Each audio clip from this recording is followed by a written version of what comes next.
Hello, everyone. This is Mike History 2. Welcome to episode 6 of season 2 of What If the Ottomans Were Christian. Now, I know I say this in all the videos in this club, but especially this one, you guys have to watch the previous video on Julius Caesar's channel, or else literally none of this makes sense. In the last video, Julius goes over the entirety of the world wars, World War One and World War Two. And of course, these are probably the two most consequential wars in human history, and also just consequential wars in this timeline as well. So you have to watch that, or else you really won't understand the context for basically any of this episode. So please go check out that video. Done? Alright, good. So the year is 1946. The British and the Russians divide up post-war Europe. On one hand, there is the monarchist world under British hegemony in Western Europe, while there is the Republican world under Russian hegemony in Eastern Europe and most of Germany, except the Rhineland. This is the setting for a Cold War between the two European juggernauts, which begins almost immediately. Russia tries to assassinate the Patriarch of Constantinople by poisoning him because he refuses to recognize the Patriarch of Moscow as the spiritual leader of the Orthodox world. However, he survives, and this infuriates the Anatolian Empire, which joins the monarchist alliance in 1949. However, the conflict is not just limited to Anatolia, since in Italy, the monarchy's association with Mussolini makes it unpopular, and so there's a referendum to determine whether the monarchy should be abolished.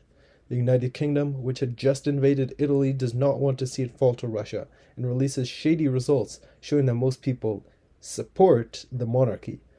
The Russians call foul play, and not so subtly support a Republican uprising in the north. The king asks for British help, so the British cross over from France and crush the rebels. Right as they are returning to France, however, the French also decide to rebel against the monarchy and storm Versailles, nearly capturing the emperor. With the strongest monarchist ally under threat, the British immediately march into Paris and restore the imperial family. In 1947, with two monarchies nearly overthrown the previous year, the British create an anti-Russian monarchist alliance with France, Italy, Anatolia, and West Germany. In 1948, Czechoslovakia invites the Habsburgs back to rule over them, which is supported by Britain. However, Russia does not want British influence in Slavic lands and quickly sends in special forces to kick them out of the country. In 1949, Britain refuses to hand over West Germany to unite with the East despite Russian demands. Thus, the British establish Operation Anathema, involving the complete defeat of Republican Russia, and the monarchist alliance prepare their armies for invasion. French, Anatolian, and Italian republicans rise up, while the British are pushed back further and further. By 1950, the British are fully pushed back to the Pyrenees, leading Spain to join in the war, and Spanish republicans as a response to rise up.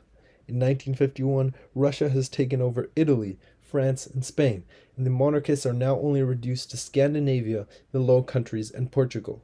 It seems that this is the end of the monarchist alliance, and that the United Kingdom had made an extremely foolish decision by angering the Russian bear. In 1952, right as things seem lost for the British, a plane flies over Rostov-on-Don. A bomb drops, but not a regular bomb, because this bomb completely annihilates the city. The Russians are shocked and have no idea what to do.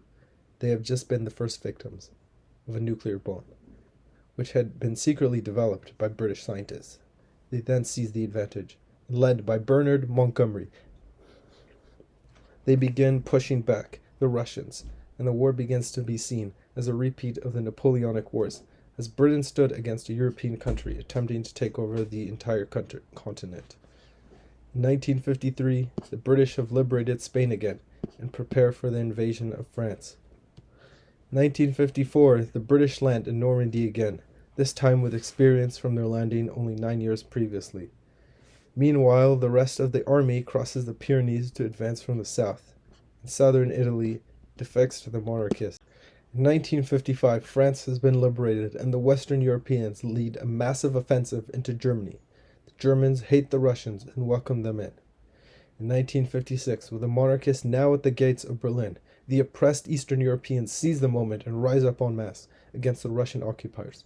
Poland, Hungary, Czechoslovakia, Bulgaria, and Romania all switch sides, with Russia losing control. Its republican regime loses legitimacy. As more nuclear weapons are dropped and the Western Europeans continue to advance, the people overthrow the government. Only one faction fights to the death: the Muslim Armenians, who want to get away with murdering 1.5 million Christian Turks during the Turkish genocide, knowing that the Anatolian Empire will have no mercy for them. After the overthrow, Russia signs a peace treaty and monarchies are restored all over Europe, including Russia, which comes back under the Romanovs' control, although they are actually significantly more liberal in order to satisfy the Russian Republicans. Now, with a friendly government in place, the Russian-British rivalry ends at last. But having been at nearly continuous war from 1914 to 1956, both countries are extremely war-weary and significantly weakened. A new political order is established in Europe, known as the Holy European Alliance, which is established to protect European Christian monarchist interests. As a sign of goodwill, the United Kingdom gives Russia nuclear weapons. While Europe is at peace at last, not everyone is satisfied, especially Republicans, who begin to flee in large numbers to the United States, beginning its largest wave of immigration ever. This significantly changes American culture as it becomes even more liberal and anti-European, and begins promoting feminism, abortion, gay rights, etc. And so now the world is divided into three factions. The Holy European Alliance, which stands for monarchy, tradition, and Christianity. Its core is the Anglo-Russian Alliance. Russia is the main proponent of the alliance and wants to give it more power and unity, and hopes to turn it from a loose ideological confederation into a real military power with its own army. The United Kingdom is the main economic power of the alliance, since it's the only economy that wasn't completely destroyed by the wars. However, it tends to be more pacifist, as it really wants to avoid another war it cannot sustain. It is resented more by the Western European powers, who've been its traditional rivals. It is also more cooperative with foreign countries. However, there are always two rebel nations within the alliance. Germany, who always feels deep down that the alliance is a way to keep it weak, and remains the most aggressive and militaristic member, and is distrusted by the rest of the alliance, and France, who resents being ruled by what it sees as a Russian alliance, but is especially salty at its old rival Britain. It tries to be as uninvolved as possible, and is mainly in there just because of the ideological reasons. The second faction is Japan, and it stands for militarism, nationalism, and imperialism. Japan is aligned with Europe in some way, but has a love-hate relationship. Although they both hate degenerate and dangerous American ideas, they still feel somewhat humiliated and inferior to Europeans because of their past, and feel they need to show superiority by their extreme nationalism, militarism, and imperialism.